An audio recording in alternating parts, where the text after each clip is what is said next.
কাকা আমার তো একটা হেল্প করতে হইব। কি হয়েছে? আমার গার্লফ্রেন্ড আমারে কল দিছে, কল দিয়ে কইতেছে 1 ঘন্টার ভিতরে যদি আমি ওরে না নিয়ে আসি তাহলে তুই বিষ খাই মরে দেবো কইতেছে। ও, তুই মানে আর খুব ভালোবাসস না? অবশ্যই ভালোবাসি, আমারও অনেক ভালোবাসস না? বাসি।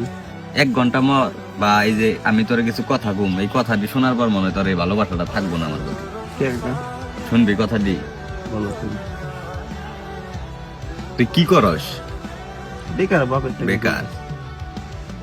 তোর বাপের তোর নিয়ে স্বপ্ন আছে, তোর মার তোর নিয়ে স্বপ্ন আছে, একদিন তুই অনেক বড় হবি, হ্যাগো দেখবি, অবশ্যই। হ্যাগো কিছু খাওয়াবি। তোর বয়স কত এখন? 16-17। এই বয়সটা হইলে মন রাখা আয়নার মতো, যে সামনে এসে দাঁড়ায় ওরে মনে কর অনেক ভাল লাগে, বা মনে হয় যে ওরে স্যার আমি বাঁচুম না, বা আমি তোর অনেক ভালোবাসি। আমি তোর একটা কথা কই, আমাগো সিনিয়ররা ভুল করছে। আমরা যখন নাকি প্রেম ভালোবাসা করছি তখন নাকি তাগো কাছে গেছি, যায় যখন নাকি কইছি ভাই বাইর করে নিয়ে যাম বা বিয়া করুম হ্যান ত্যান, তখন হ্যাঁ আমাকে একটা থাপ্পড় দেয় নাই। থাপ্পড় না দেখার উল্টা কি কইছে জানোস? যে নিয়ে আয়, বাদ বাকি সব আমি দেখুন। কিন্তু আমি তোর ওইটা কম না, আমি তোর 2টা অপশন দেখামু। আর তুই কি কইলি যে তোর গার্লফ্রেন্ড তোর সারা মরে যাবো 1 ঘন্টার ভিতরে, তুই যদি তোর যায় না নিয়ে আসোস, তুই 2 ঘন্টা আমার লগে বয়ে থাক, যদি মরে হেসুম তুই আমার কইস মেয়া মানুষ আমি চিনি। আমার কথা হইলাম তামিম, আমি যে ভুল করছি ওই ভুলটা অন্য কেউ জানি না করে, বা আমি যে আগুনে জ্বলছি ওই আগুনে জানি অন্য কেউ না জ্বলে। এই গার্লফ্রেন্ডও বাইচা থাকবো, তোরও কেরিয়ার হইব, যদি তুই নাকি এই পরিস্থিতি না নেস। কাকা আমার অনেক ভালোবাসে। হ্যাঁ ভালোবাসে, মেয়েদের ভালোবাসা বেশি দিন থাকে না। তুই বিশ্বাস নইলে তুই যদি আজকে করে ছাইড়াতে দেখ, সর্বোচ্চ 15 দিন, এর ভিতরে হয়তো ও একবারে সিঙ্গেল হয়ে দেবো, নইলে অন্য কেউ এর ভিতরে ভালোবাসা ফেলেবো।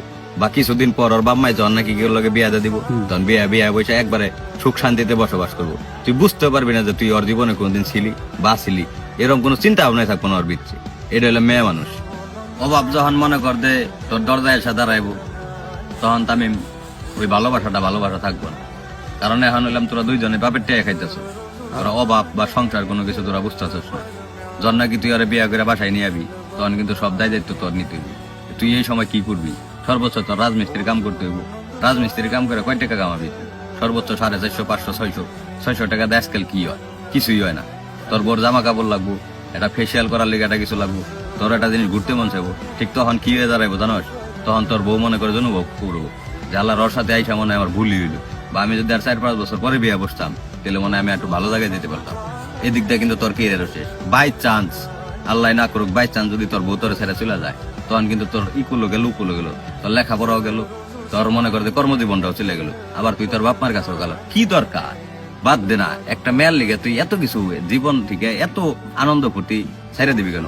একটা কথা মনে রাখিস, তুই হলে আমি একটা ফুলের কলির মতো, তোর জীবনটা কেবল ফুটতে আছে। আমার জীবন যেভাবে নষ্ট হয়েছে আমি চাই না তোর জীবনটা এভাবে নষ্ট হয়েছে। অতএব তুই তোর ফুলটারে সুন্দর করে ফুটবার দে।